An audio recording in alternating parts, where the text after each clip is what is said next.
Gente, a paz e prosperidade para todos vocês.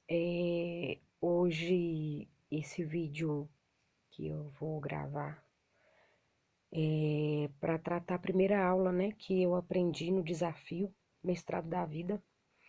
E uma das coisas que o pastor Tiago nos ensinou e que foi, assim, um divisor de águas nos últimos dias e tem me ajudado muito porque eu tenho lutado um pouco, né, contra isso, porque eu sou muito medrosa. E eu não sabia que eu era tão medrosa assim. Eu sentia medos, vários medos, mas eu não sabia identificá-los. E uma das coisas que eu aprendi é que o medo, ele nos impede de cumprir o nosso propósito, né? O nosso propósito diante de Deus, o nosso propósito diante da vida. O medo, ele é limitante. E principalmente nesse momento de pandemia, uma coisa que que ficou bem claro nas aulas dele é que a falta de preparação para enfrentar alguns desafios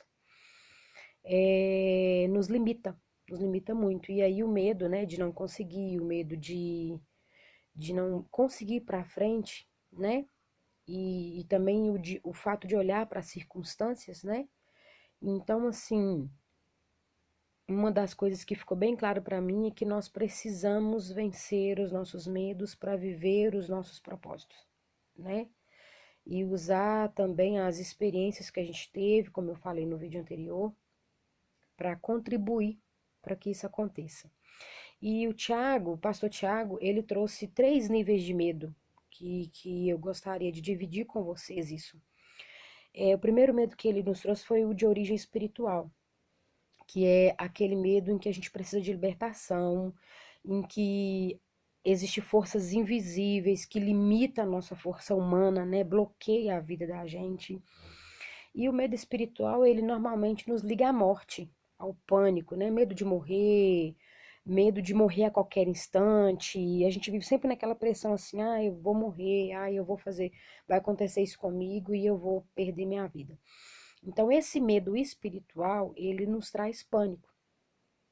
Então, é o primeiro nível que ele tratou com a gente, foi esse nível, para a gente conseguir identificar se a gente convive com esse medo, né? O segundo medo é o emocional. Eu confesso que é um medo que me controla muito. Esse medo emocional, ele pode virar pânico, né? Que normalmente é o medo das perdas, principalmente quem já teve perdas importantes, tipo um membro da família, né? Quebra de uma empresa ou algo do tipo. Então, assim, esse medo emocional, ele traz insegurança, né? Traz insegurança. Às vezes a gente tem.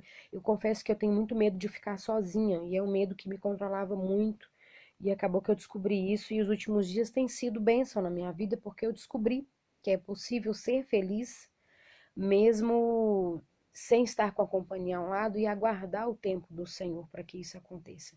Porque emocional também, ele limita muita gente, né? Com relação a namoro, a casamento, a amizade, a filhos, irmãos, família num contexto geral, né? Lógico que nós precisamos uns dos outros e dependemos uns dos outros, mas família no contexto geral deixa a gente com medo de perder, né? E é um medo que me limitava muito. E também um medo que eu tinha muito também é o medo de ser menor, né? De não conseguir enxergar o meu potencial e estar sempre me comparando e achando que as pessoas são melhores. Então, eu liguei bem essa parte emocional que o pastor tratou conosco com isso, né? Com esse efeito de comparação nos dá um medo de não conseguir alcançar o objetivo para o qual a gente veio, ou até mesmo a realização de um sonho, né? Outra coisa que ele tratou com a gente, outro nível de medo, é o medo comum. Esse medo é um medo normal, e uma coisa que o pastor deixou claro é que 84% dos medos que nós temos não vai acontecer. A gente tem medo que aconteça, mas não vai acontecer. Então, esse medo é aquele medo assim, tipo, algo vai dar errado, né? aviso de que algo vai dar errado, ou você está em frente a um precipício e sente medo de cair de lá, está numa altura, ou tem medo de uma energia explodir, de um fogo. Pelo menos foi o que eu entendi. São medos naturais, né? De coisas naturais, coisas que de fato a gente tem que ter medo por precaução. Eu estou perto de um lugar alto, eu tenho que ter medo exatamente para eu me manter na distância segura para não cair lá de cima, né? Então isso ficou bem, bem claro. Agora, uma coisa que o pastor pediu para a gente fazer e tem me abençoado muito, me ajudado muito. Inclusive, eu vivi conflitos ontem, hoje, mas eu consegui entender que é o momento de mudar, né, de amadurecer, de pegar novos caminhos, porque o Senhor sempre tem mais para a gente. É identificar esses medos, porque a gente não consegue vencer aquilo que a gente não identifica. Então, ou seja, ele falou uma frase que me chamou muita atenção, que nós podemos ter medo de falhar, de morrer, de não ser ninguém na vida e de ficar sozinho. Porém, a gente não muda o que a gente não identifica. Então, uma das coisas que eu gostaria de pedir a vocês é para identificar, né? Fazer uma lista, como a gente fez, e identificar quais são os seus medos que tem, quais os medos que têm te limitado, né? E no momento que identificar, orar em favor desses medos, tirar um período de jejum, jejuar alguma coisa, né? Nesses 21 dias a gente tem orado por 10 minutos em cima de cada tema, de cada aula que o pastor tem apresentado para nós, e temos jejuado alguma coisa. E tem sido bênção, porque grandes coisas o Senhor tem feito. E ele também nos explicou, assim, como libertar do medo. E ele deixou alguns métodos práticos para a gente se libertar do medo. O primeiro passo eu já acabei falando, que é identificar, né? Identificar esses medos. E o segundo passo é orar e jejuar. Consagrar em favor da libertação desses medos para que as correntes sejam quebradas e a gente consiga se ver livre. E o terceiro passo me chamou muita atenção, que é compartilhar com alguém. Alguém que tenha autoridade espiritual sobre a sua vida, compartilhar esses medos. E o fato da gente identificar e compartilhar, o medo já perde a força. Eu achei isso muito interessante, porque às vezes a gente tem medo até de descobrir do que a gente realmente tem medo, né?